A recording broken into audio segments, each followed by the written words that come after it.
Hi friends, இன்னைக்கு இந்த வீடியோல என்ன பார்க்க போறீங்கன்னா ஸ்நாக்ஸ் ஐட்டம் தான். என்னன்னா மைதா மாவு பிஸ்கட்டும் மிச்சர் இருந்தா நீங்க செய்ய போறேன். இந்த மைதா மாவு பிஸ்கட் வந்து என் பையனுக்கு ரொம்ப பிடிக்கும். ஏன்னா அவனுக்கு வந்து தீபாவளி டைம் தான் இத போட்டு கொடுப்பேன். அதுக்கப்புறம் நான் போடுறதே கிடையாது. இன்னைக்கு தான் ரொம்ப கம்பல் பண்ணி காலையில கேட்டான். எனக்கு அந்த பிஸ்கட் போட்டு வைமா அப்படின்னு சொல்லிட்டு திடீர்னு ஒரு ஐடியா வந்தது. சரி இன்னைக்கு பிஸ்கட் செய்யறதையும் மிச்சரையும் வீடியோ செஞ்சு போட்டுடலாம் அப்படின்ட்டு செய்ய ஆரம்பிச்சிட்டேன். வாங்க வீடியோக்குள்ள போலாம். இப்போ மைதா மாவு பிஸ்கட் போடுறதுக்கு மாவு எடுத்து வச்சுட்டேன். இப்போ அது தண்ணி ஊற்றி நம்ம பிசையணும். அந்த தண்ணியில் வந்து 6 ஸ்பூன் ஜீனி போட்டுக்கும். இந்த மாவுக்கு நான் அளவு சொல்கிறேன். நான் ஒரு கப் எடுத்திருக்கேன். அந்த இதுக்கு எடுத்திருக்கேன் 4, 5, 6 ஸ்பூன் ஜீனி எடுத்துக்கிட்டேன். கொஞ்சமாக உப்பு, சும்மா அந்த டேஸ்ட் எடுத்து கொடுக்கறதுக்காக உப்பு. இதை தண்ணியில் கரைச்சி தான் நம்ம பிசையணும். ஏன்னா அப்போ தான் ஜீனி வந்து எல்லா பக்கட்டும் மிக்ஸ் ஆகும், நல்லா கரைச்சிக்கும். ஜீனி அப்படியே போட்டு பிசைஞ்சிங்கன்னா அங்கங்கே இருக்கும், ஈவனாக இருக்காது. அதுக்கு தான், வேற ஒன்றும் இல்லை. இப்போ கொஞ்சம் கொஞ்சமாக ஊற்றி பிசைவோம். இன்னும் கூட ஜீனி இருக்குது. நிறைய தண்ணி ஊற்றி பிசைஞ்சிடக்கூடாது, கொஞ்சம் டைட்டாக தான் இருக்கணும். அப்போ தான் பிஸ்கட் வந்து ஒரு வாரம்னாலும் சவுத்து போகாமல் இருக்கும், கிறிஸ்பியாக இருக்கும். அப்போ தான் கை வைக்கும். இப்போ வந்து நல்லா பிசைஞ்சிட்டேன். இப்போ என்ன செய்யணும், டால்டா இருக்குது. டால்டாவை வந்து நான் ஹீட் பண்ணி வச்சுருக்கேன். இதை ஊற்றுவோம். டேரெக்டாக டால்டாவை அப்படியே போட்டோம்னா பிணைய முடியாது. ஹீட் பண்ணி ஊற்றினா எல்லா பக்கட்டும் மிக்ஸ் ஆகும். டால்டா ஊற்றினாலும் ஊற்றலாம், வெண்ணெய் போட்டாலும் போடலாம். நான் டால்டா சேர்க்குறேன், நிறைய சேர்க்கணும். இது நல்லா பிசைஞ்சு எடுக்கணும், ஈவனாக மிக்ஸ் பண்ணி. மாவு பார்த்தீங்களா எவ்வளோ டைட்டாக இருக்குது. கொஞ்சம் ரஃப்பாக தான் பிணையணும் மாவு. அப்போ தான் பிஸ்கட் வந்து நல்லா கிறிஸ்பியாக இருக்கும். கொஞ்சம் கஷ்டமாக தான் இருக்கும் பிணையில, போட்டு எடுத்தோம்னா நல்லாயிருக்கும். அவ்வளோதான். இப்போ இது வந்து சப்பாத்தி தேய்க்கிற மாதிரி தேய்ச்சி கட் பண்ணி எண்ணெயில் போட்டு எடுக்க வேண்டியதான். இது போதும். இந்த கன்சிஸ்டன்சி இப்படி வரைக்கும் பார்த்துக்கோங்க, நல்லா டைட்டாக இருக்கணும். நல்லா சப்பாத்தி தேய்க்கிற கட்டையிலையும் இதுலேயும் நல்லா எண்ணெயை தடவிக்கும். அப்போ தான் நல்லா தேய்க்க வரும். இப்போ இதுலேயும் நல்லா எண்ணெயை தொட்டு ஊற்றிக்கிறேன். இதை வந்து ரொம்ப மெலிசாவும் இல்லாமல் ரொம்ப மொத்தமாகவும் இல்லாமல் நம்ம வந்து தேய்க்கணும், சப்பாத்தி தேய்க்கிற மாதிரி.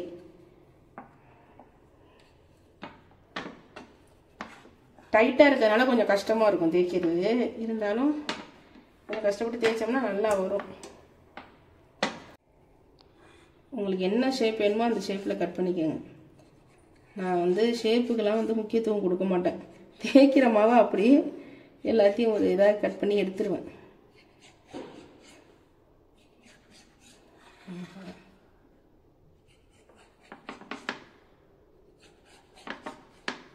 நல்லா வளவலன்னு இருக்க கத்தி எடுத்துக்கோங்க. இந்த சைடு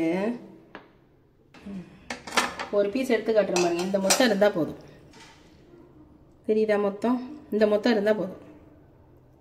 இதை என்ன செய்யணும், எண்ணெய் தடவைனா தட்டில் வந்து எல்லாம் 2-3 சப்பாத்தியாக போட்டு இது மாதிரி கட் பண்ணி ஒன்றா எடுத்து வச்சுக்கோங்க. அப்படியே டேரெக்டாக நம்ம எண்ணெயில் போட்டுடலாம். ஒட்டிக்கெல்லாம் கிடையாது. அதில் போட்டோன்னே எல்லாம் தனித்தனியாக பிரிஞ்சிடும். இப்போ 2 சப்பாத்தி போட்டு 2 கட் பண்ணி வச்சுருக்கேன். இப்போ இது எண்ணெயில் போட்டுடலாம்.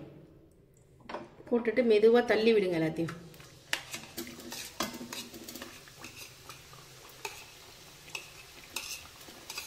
நீங்கள் ஒன்று மேலே ஒன்று எடுத்து வச்சது எப்படி அழகாக பிரிஞ்சு வரும்னு பாருங்கள்.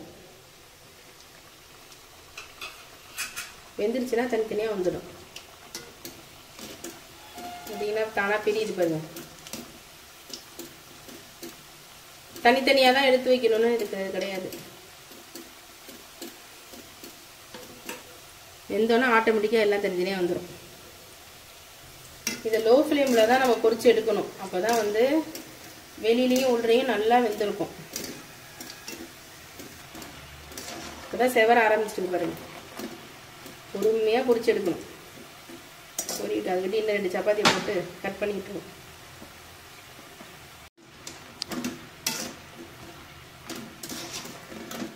நல்லா கலர் தெரியுதா? நல்லா பிஸ்கட் கலர் வரணும். எல்லா பக்கட்டும் ஒரே கலராக இருக்கணும். இந்த பிஸ்கட் வந்து ரொம்ப திகட்டாது, நல்லா இருக்கும் சாப்பிட்றதுக்கு. கோதுமை மாவுலையும் போடுவாங்க. இது நிறைய பேருக்கு தெரியும் அந்த ஸ்நாக்ஸ். ஓகே, எப்படி இருக்கு பாருங்க பிஸ்கட்டு, நல்ல கலராக அழகாக. இதுதான் கரெக்டான கன்சிஸ்டன்சி, எடுத்துட வேண்டியதுதான்.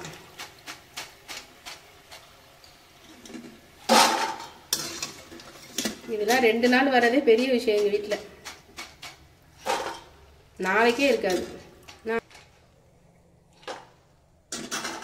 சரிங்களா? இதேமாரி மற்றதையும் போட்டுட்டு வந்துடுறேன்.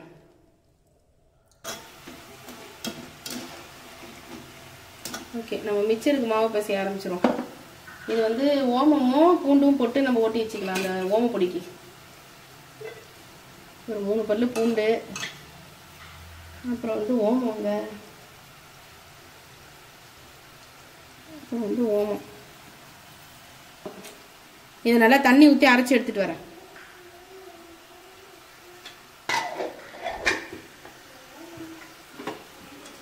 நல்லா தண்ணி ஊற்றி அரைச்சிட்டு வந்துட்டேன். இதை வந்து வடிகட்டி வச்சுக்குவோம் மாவு பிசையறதுக்கு.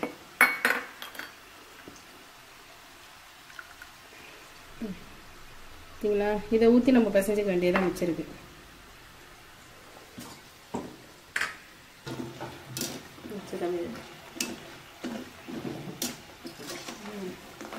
அவ்வளோதான், இதையும் எடுத்துடலாம். இது நல்லா செவந்துருச்சு.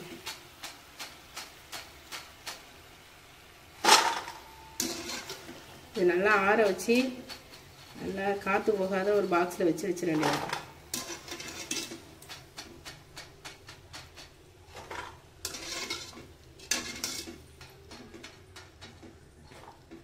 எவ்வளோ பிஸ்கட் வந்துருக்கு? 1/4 கிலோ தான் இருக்கும். நான் மைதா மாவு நான் பிசைஞ்சது. இதில் எவ்வளோ பிஸ்கட் வந்துருக்கு பாருங்கள். இப்போ வந்து கடலை மாவு எடுத்து வச்சுருக்கேன் மிச்சருக்கு.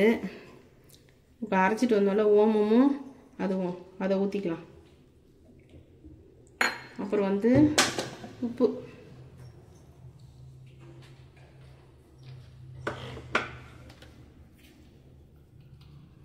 உப்பு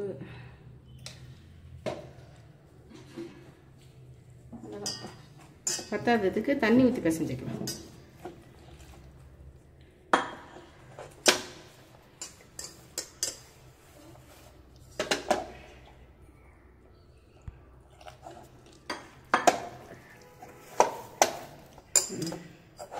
நல்லா மாவு பிசைஞ்சாச்சு. கொஞ்சம் தண்ணி கம்மியாகவே போட்டு பிசைஞ்சிக்கோங்க. அப்போ தான் ரொம்ப நாள் ஓம பொடி வந்து நமத்து போகாமல் இருக்கும்.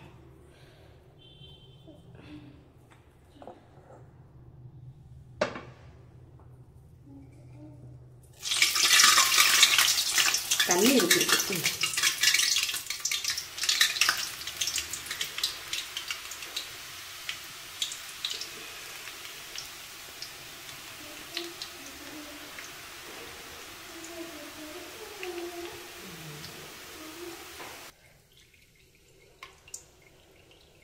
எவ்வளோ கிறிஸ்பியாக பார்க்க எவ்வளோ அழகாக இருக்கு பாருங்க, தட்டு மாரி.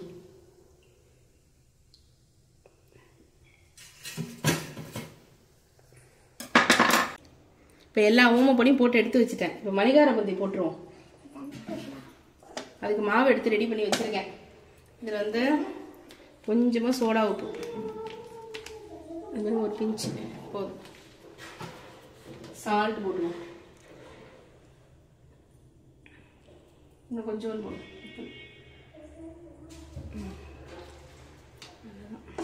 இது நல்லா திக்காக கரைச்சிக்கும்.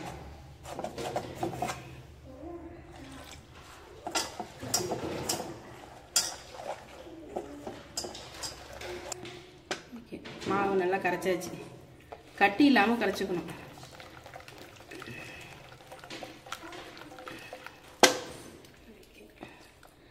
இப்போ இது மணிகார பந்தி போட்டு எடுத்துரும்.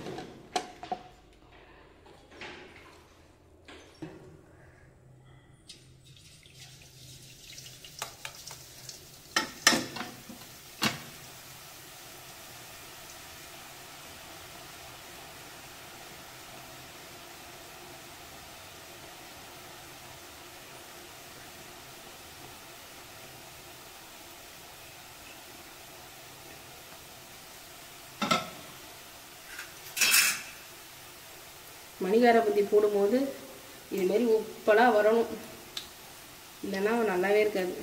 நல்லா மணிமணியாக இருக்கு பாருங்க.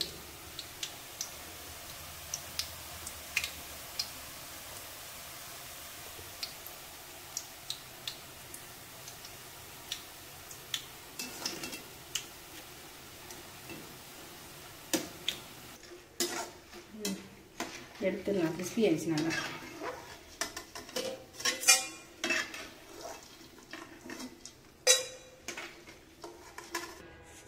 இது பார்த்தீங்களா எப்படி மணி மணியாக இருக்குது. இன்னும் நசுக்கி காட்டுறேன். கிறிஸ்பியாக இருக்குது. இப்போ அடுத்ததையும் போட்டுருவோம். இப்போ பொட்டுக்கலையை பொரிச்சுப்போம். என்ன அது உள்ளே போய்ட்டோம்.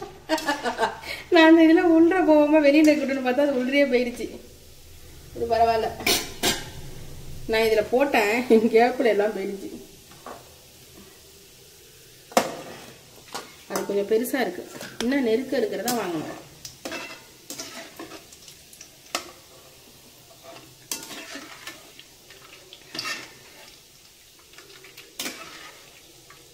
நான் எடுத்துடலாம். பொட்டுக்கலை செவந்துருச்சு. பொட்டுக்கலை எடுத்தாச்சு. இப்போ இந்த கான் போட்டுருவோம். இந்த கான் மட்டுமே பொரிச்சு ஸ்நாக்ஸ் கொடுப்பேன், நல்லாயிருக்கும்.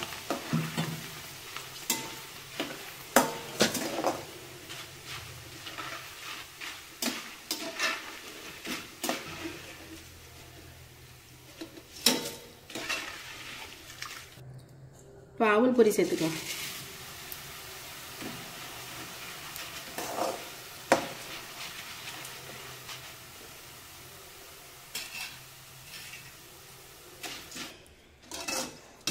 இதுவும் செவந்திரிச்சு எடுத்துடலாம். பாட்டில் கடலைய இப்போ கடலை சேர்த்துக்கலாம்.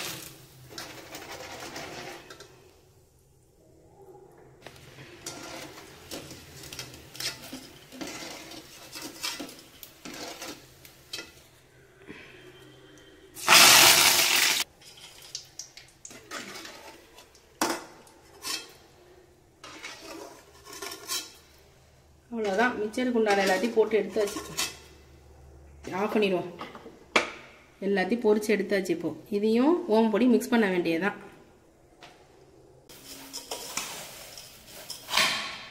ஓகே ஃப்ரெண்ட்ஸ், எல்லாம் போட்டு எடுத்துகிட்டு வந்தாச்சு. Biscuit ready, mixer ready. இதில் கொஞ்சம் மிளகாத்தூள் உப்பும் போட்டு மிக்ஸ் பண்ணுவோம். மிக்ஸ் பண்ணிவிட்டு டேஸ்ட்டு பார்த்துட்டு நம்ம கண்டெய்னரில் வச்சிடலாம். கொஞ்சமாக போதும் மிளகாத்தூள். பாப்பாலாம் சாப்பிட்ணும், அதனால் காரம் தேவையில்லை. கொஞ்சமாக உப்பு. நம்ம எல்லாத்துலேயும் உப்பு போட்டிருந்தாலும் லாஸ்ட்டாக கொஞ்சம் உப்பு போட்டு கலக்கினா தான் மிச்சம் நல்லாயிருக்கும்.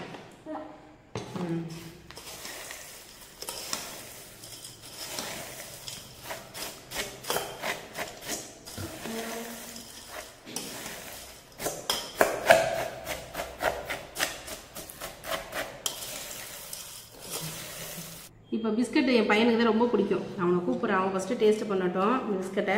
மிச்சர் நீ சாப்பிட்றியா? ஏற்கனவே பிஸ்கட் சாப்பிட்டுட்ருக்கா. இவன் பிஸ்கட் சாப்பிட்டு நல்லா இருக்குன்னு சொல்லிட்டா. இவன் வந்து இப்போ மிக்சர் தான் சாப்பிட்ணும். இந்தா மிக்சர் சாப்பிட சொல்லு. பையன் வந்துட்டான். இந்த பிஸ்கட் கேட்டில சாப்பிட சொல்லு. எப்படி இருக்கு? எப்போது போல இருக்கா? நல்லா இருக்கு. இவனுக்கு இந்த பிஸ்கட் ரொம்ப பிடிக்கும். இவன் தான் அடிக்கடி கேட்டுகிட்டே இருப்பான். ரொம்ப நல்லாச்சு. இப்போ அவன் தீபாவளிக்கு கூட போடல. நான் இதை இந்த வருஷம் தீபாவளிக்கு கூட போடல.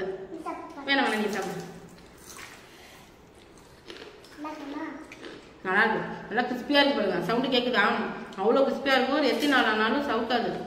ஆனால் இங்கே இதில் நாள் கணக்குக்கெல்லாம் வேலை இல்லை. 2 நாளும் சரியாக போயிடும். மிச்சம் சாப்பிட்டு பார்த்தா உண்டா? மிச்சம் சாப்பிட்டு மாட்டாண்ணா. இந்தா சாப்பிட்டு எப்படின்னு சொல்லு. நானும் கொஞ்சம் சாப்பிட்டு சொல்லலாம். இரு. மிச்சரும் சூப்பராக இருக்கு.